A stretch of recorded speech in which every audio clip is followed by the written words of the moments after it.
Bueno, muy buenos días. Es un placer para mí compartir este momento de divulgación científica.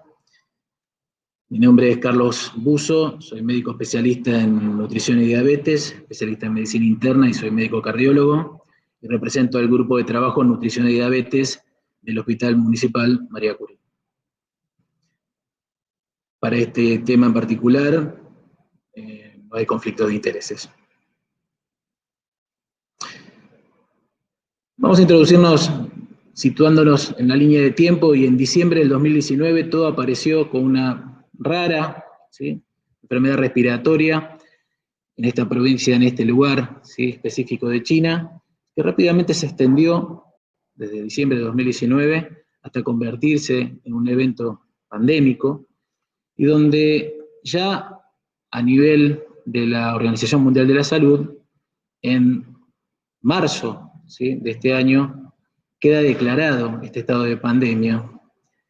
Situación que nos envuelve a todos, situación que nos atraviesa a todos como equipo de salud, ¿sí?, y que genera algunos cambios desde el punto de vista conductual, y que genera algunas alteraciones en la logística habitual de los pacientes con enfermedades crónicas no transmitibles, como puede ser la diabetes o la enfermedad cardiovascular, que requieren una atención específica.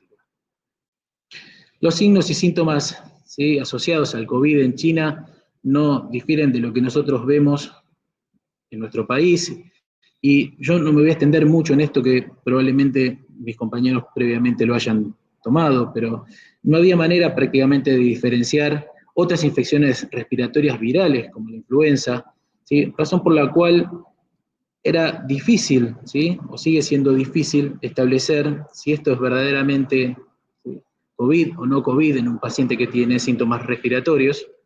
Pero lo que está claro, ¿sí?, que quizás una de las complicaciones más temidas, ¿sí?, y más notorias es la neumonía, ¿sí?, que aparece entre 1 y 6 días luego del inicio de los síntomas, y con ello algunos otros aspectos a tener en cuenta desde el punto de vista tanto diagnóstico sindromático como desde el punto de vista del laboratorio.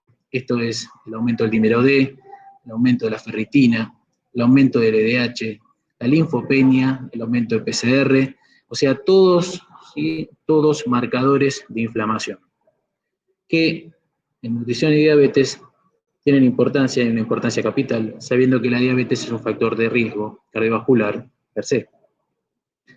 ¿Por qué entonces es tan importante para nutrición hablar de COVID? Básicamente para no dejar de entender que lo urgente no debe tapar lo importante. La obesidad, ¿sí?, que es parte de nuestra pandemia, genera un aspecto no menor desde el punto de vista del pronóstico de los pacientes. Y esta tablita que tenemos acá a la derecha, que tiene que ver con las muertes por COVID en México, ¿sí?, justamente marcan que los pacientes hipertensos, los pacientes con diabetes y los pacientes con obesidad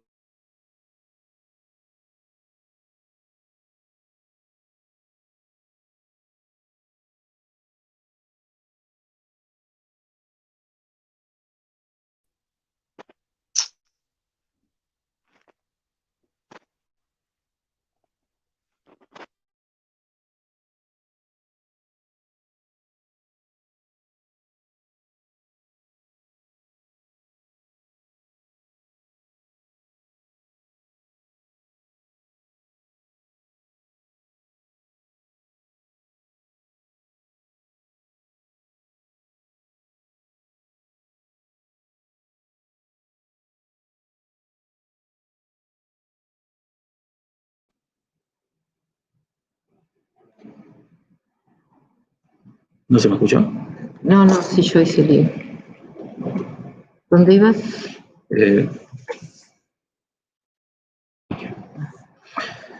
Bueno, entonces retomamos, no sé hasta dónde se escuchó, ¿sí? Al margen de los síntomas, de los sindromáticos, están los hallazgos de laboratorio, aumento de dímero D, ferritina, PCR, LDH, interleuquina, todo lo que tiene que ver con marcadores inflamatorios. ¿Por qué es tan importante para nutrición? Básicamente para no dejar de pensar, ¿sí?, en lo importante. Lo urgente suele dejar de lado lo importante, y para nosotros es muy importante algunas otras cosas que van en paralelo. El tema de la obesidad. La obesidad es nuestra gran pandemia, y la obesidad per se, ¿sí? Si bien vemos en esta tabla al lado derecho que tiene que ver con la mortalidad, ¿sí? En México, ¿sí? Según la comorbilidad, junto a la hipertensión y junto a la diabetes se llevan los grandes porcentajes, ¿sí? De pacientes fallecidos por COVID. En una encuesta realizada por la Sociedad Argentina de Nutrición, ¿sí? Con casi 5.500 adultos entre 18 y 70 años, ¿sí? Se encontró con que más del 75% de las personas encuestadas aumentó de peso. Subió entre 3 y 5 kilos. Y más del 44% de estos pacientes o de estas personas encuestadas, ¿sí? Admitió que picotea entre las comidas. Razón por la cual la situación de David, ¿sí? En su medio y en nuestro medio, ¿sí? Nos deja paso a esta situación de COVID, ¿sí? Este aumento de peso asociado, ¿sí? A la situación de aislamiento. Ahora, esto no es una cosa nueva, ¿sí? La pandemia de obesidad es previa, y de hecho en todas las encuestas de factores de riesgo, ¿sí? Que se han encarado en nuestro país, desde 2005 al 2019 el sobrepeso ha aumentado, el porcentaje de obesidad manifiesta ha aumentado sobre todo, ¿sí? En niños, el déficit de actividad física ha aumentado pero claramente, y nos ha costado y mucho controlar algunos otros factores, por ejemplo, la hipertensión, y ni que hablar con que de la mano de la pandemia de obesidad, ¿sí? Aumenta, ¿sí? La prevalencia de diabetes para nuestro país, lo que nosotros llamamos diabesidad. Esta pandemia de diabesidad implica un factor de riesgo muy importante desde el punto de vista de la comorbilidad asociada al riesgo de infección y al mal pronóstico por infección por COVID.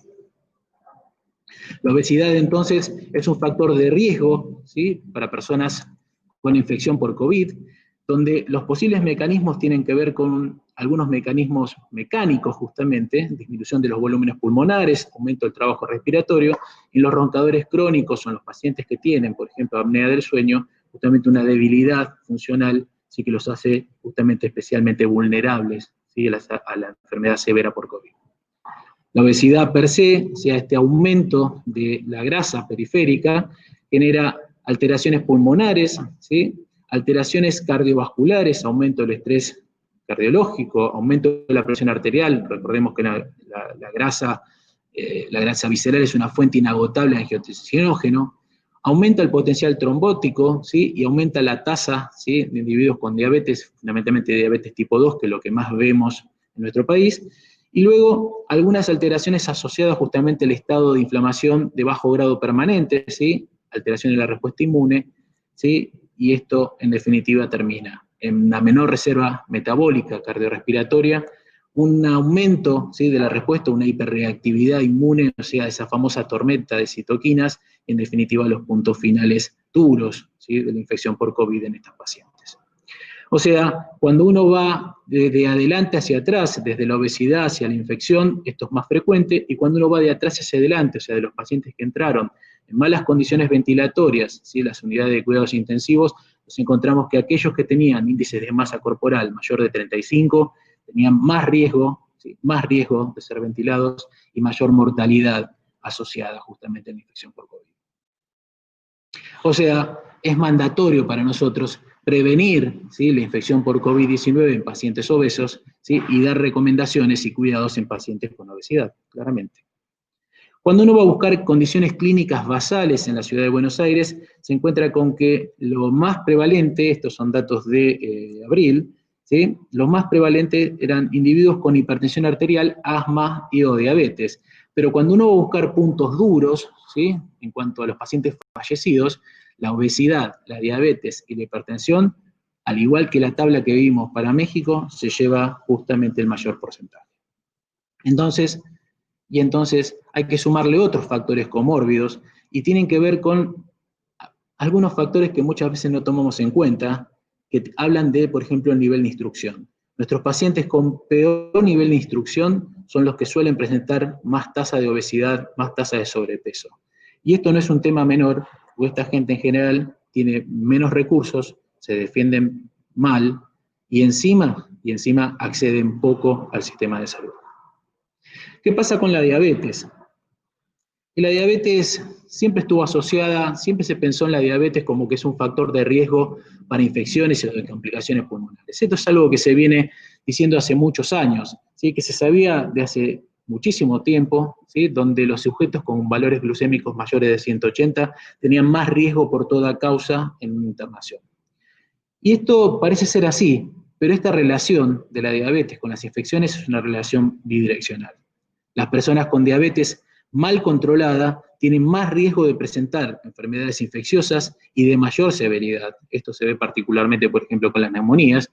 Y a su vez, las enfermedades infecciosas desestabilizan el control metabólico de los pacientes con diabetes. O sea, esta relación bilateral genera algunas alteraciones extras.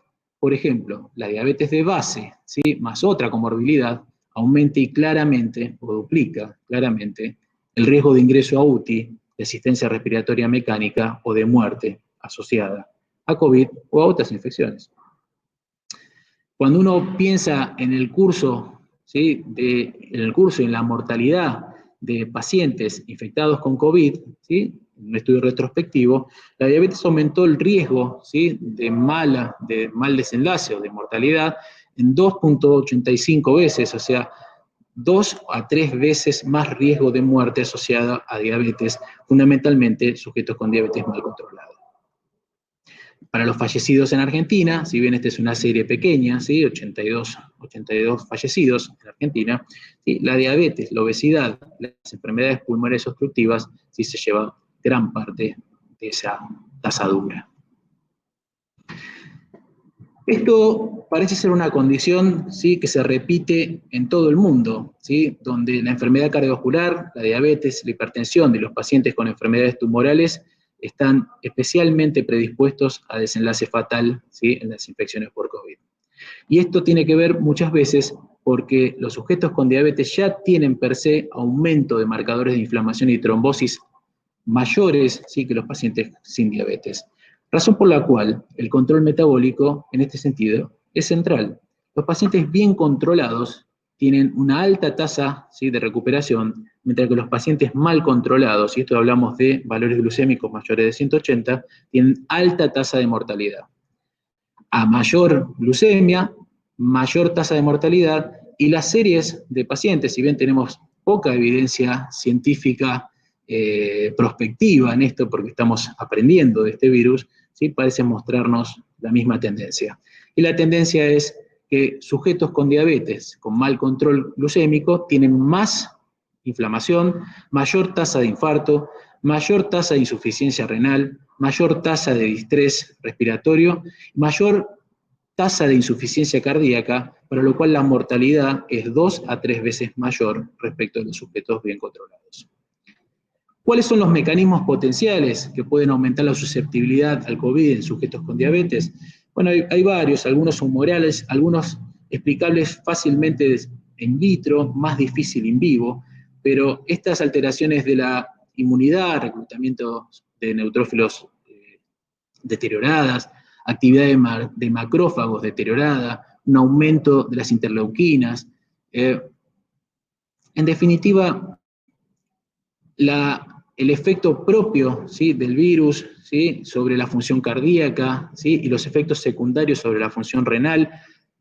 En definitiva, la diabetes per se genera disfunción endotelial previa, inflamación de bajo grado permanente, y la sobreinfección, ¿sí? O la infección por COVID determina esta tormenta de citoquinas que genera estos puntos finales duros, ¿sí? En la población con diabetes mal controlada.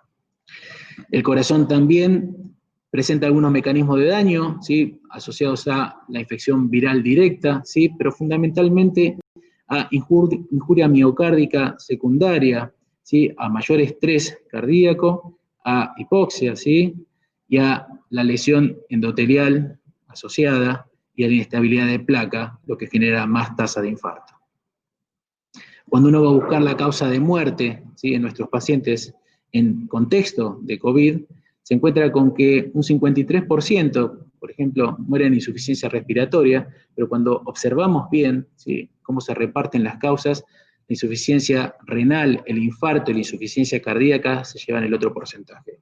Y esto no es un tema menor, porque nos hace abrir los ojos respecto de qué es lo que le pasa a nuestros pacientes con diabetes o con obesidad, ¿sí?, en la pandemia de COVID. O sea, nos encontramos con situaciones como esta, ¿sí? ¿Murió de coronavirus? No, murió de infarto, porque esto sigue siendo lo más prevalente desde el punto de vista de los puntos finales en diabetes. La diabetes excede el aumento de la mortalidad por COVID.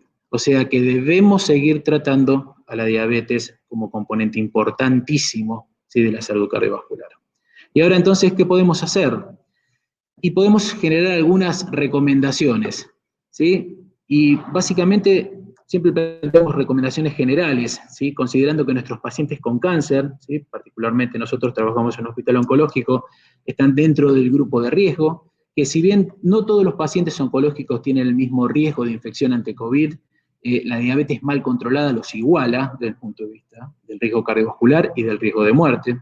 Que los pacientes con cáncer, síndrome metabólico o diabetes, ¿sí?, deben priorizar su manejo, se debe priorizar su manejo, ¿sí?, que se debe calcular su riesgo, la necesidad de visitas presenciales. Sí, estoy hablando de visitas presenciales, ¿sí?, porque estas enfermedades crónicas no transmisibles son primera causa de mortalidad, y obviamente con la medida de cuidado habitual. Y un tema no menor, que es observar especialmente el plan alimentario, una buena hidratación, una buena rutina de ejercicio de tonificación para evitar la pérdida de masa muscular, aumentar la vigilancia del régimen antidiabético, ¿sí?, ya sea por monitoreos capilares o subcutáneos intersticiales, proveer de medicación necesaria, ¿sí?, para lo cual algunos sistemas de obra social toleran, por ejemplo, la ampliación de las recetas o las recetas online.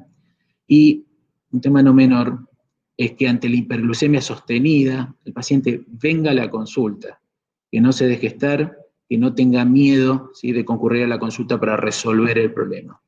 Y otro tema, y esto se ve mucho más en el aislamiento, hay que repasar los conceptos de reconocimiento y manejo de hipoglucemia, sobre todo en los pacientes que tienen drogas que puedan generar hipoglucemia y que viven solos, y esto recalcarlo también en los familiares que los tienen sus contactos, ¿sí?, o los visitan. Como recomendación específica, es muy importante destacar que la malnutrición, ¿sí?, con herramientas simples de tamizaje, ¿sí?, constituye un riesgo adicional, tanto como la obesidad, el bajo peso, ¿sí?, que solemos ver en nuestros pacientes, lamentablemente, en nuestros pacientes con enfermedad tumoral, es un factor de riesgo y está en la otra parte de la curva de mortalidad, y que tanto obesos como no obesos, ¿sí?, no obesos en bajo peso, suelen tener peor evolución clínica que sus pares normopeso. ¿Y qué más? Y hay que ajustar el tratamiento farmacológico. Los pacientes con diabetes que reciben metformina en contexto de COVID deben suspender esta misma, aunque sea la piedra angular del manejo de la diabetes tipo 2.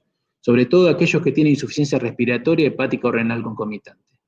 Las sulfonilureas, que aumentan el riesgo de hipoglucemia, se aconsejan disminuir o suspender directamente. Los glucosúricos, que son drogas fantásticas, ¿sí?, empaglifosina, dapaglifosina, canaglifosina, ertuglifosina, son drogas fantásticas desde el punto de vista renal, cardiovascular y diabetológico, están asociados a deshidratación, para lo cual, teniendo en cuenta que el COVID puede estar asociado a anorexia y deshidratación, también deben suspenderse por el riesgo de depresión de volumen y de cetocidosis glucémica. Los inhibidores de PP4, ¿sí?, sitagliptina, vildagliptina, teneligliptina, son drogas con un perfil de seguridad muy, pero muy bueno, y más allá de alguna situación putativa respecto de la posibilidad de utilizar la enzima de PP4 como un lugar de conexión, ¿sí?, con la enfermedad viral, estas drogas son seguras y se pueden continuar sin ningún problema. Y respecto de los análogos de GLP-1, estos se deberían suspender en caso de anorexia marcada, con náuseas y vómitos, dado que podrían potenciar justamente los síntomas. Con respecto a la insulina se ajusta de acuerdo al plan de alimentación, a los monitoreos capilares y subcutáneos. O sea, el plan, una vez más, personalizado a la situación de cada paciente. Para ir cerrando, entonces, los pacientes con cáncer, malnutrición y o diabetes tienen mayor riesgo de infección y de mala evolución en la enfermedad por COVID. Pero aquí el grado de control glucémico y el estado nutricional hacen la diferencia. Paciente bien controlado tiene que andar bien. La presencia de desnutrición u obesidad son factores agravantes, o sea que hay que prestar especial atención a este particular. El seguimiento es un seguimiento de equipo, clínico, oncológico, diabetológico, y es fundamental planear estrategias, ¿sí?, de tratamiento, de adecuación alimentaria y de la vigilancia de posibles casos y complicaciones. En la pandemia actual, lamentablemente se han reducido las consultas por enfermedades crónicas no transmisibles, diabetes, enfermedad cardiovascular, lesiones por diabetes, lo que determina lamentablemente una importante pérdida de oportunidades y un alto riesgo de vida en estas personas. O sea, tenemos que refrescar, es mandatorio refrescar en nuestros pacientes los signos de alarma ante complicaciones para que vengan a una consulta temprana y que se puedan resolver los problemas en tiempo real. Y esto es básicamente lo que yo quería contarles en este espacio de tiempo. Trabajemos en equipo, cuidemos el equipo de salud, porque ningún jugador es tan bueno como todos juntos. Muchas gracias. Bueno, vamos a esperar un poquito, vamos a sacar esto. Realizar presentación. Ahí está. Volvemos. Quisiera hablar, Silvia me dice. Sí, sí, sí. Sí, Silvia, decilo. No, no, es porque se había silenciado antes el coso. ¿Alguna pregunta? ¿Alguien quisiera hacer una pregunta? Abra el micrófono y puede preguntar. Bueno, yo te quería preguntar algo. Bueno, una cosa importante como que está cerquita, me parece me pongo mi barbijo. que dijiste fue el tema de la malnutrición, las hipoglucemias, y en este momento donde hay mucho adulto mayor que está más solo que nunca, porque además está aislado, los adultos mayores solos en general, digamos, comen poco y mal. Se cocinan mal. Tal cual. Entonces, digamos, una advertencia a la población general y a los cuidadores es que estén muy pendientes, digamos, del tema de las comidas de los adultos mayores. De las comidas y fundamentalmente la hidratación, porque ahora que hace frío, sí, suelen tomar menos líquido, y ante una situación estresante como esta, pueden deshidratarse con más facilidad. ¿Sí? Exactamente. En eso hacemos particular hincapié, y por eso también tratamos de suspender todas las drogas que potencialmente puedan generar hipoglucemia. Entonces ahí la sulfonilurea, sí, que son drogas baratas, pero se usan mucho, pero para la cual muy poca gente tiene entrenamiento en reconocimiento y manejo de hipoglucemia, tratamos de suprimirlas. ¿Sí? O sea que hay que hacer un control mayor en aquellos adultos mayores, o sea que están viviendo solos en relación a la cuestión de diabetes. Absolutamente. Otro tema, paciente diabetes tipo 2, ¿no? Con COVID grave o moderado. Sí. Vos decís, bueno, la metformina hay que suspenderla. Digamos, la recomendación es tratarlo con insulina. Tal cual.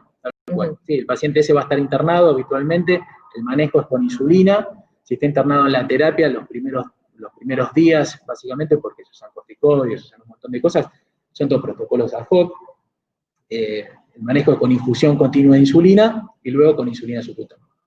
O sea, entonces, paciente diabético, tipo 1 obviamente, tipo 2, internado, moderado grave, manejo, digamos, o sea, con insulina exclusivamente. Absolutamente. Está bien. No, eso es bueno tenerlo claro, digamos, por todas las interacciones, más allá, digamos, de las interacciones medicamentosas que puede haber, estos pacientes, o sea, digamos, tienen muchas interacciones farmacológicas por la misma enfermedad y por, digamos, cómo los... Y todas las drogas que suelen utilizar también. Sí, está, ok. Bueno, muchísimas gracias, después te mandamos el videito. Bueno, muy útil. Hasta luego, chaucito. Bueno.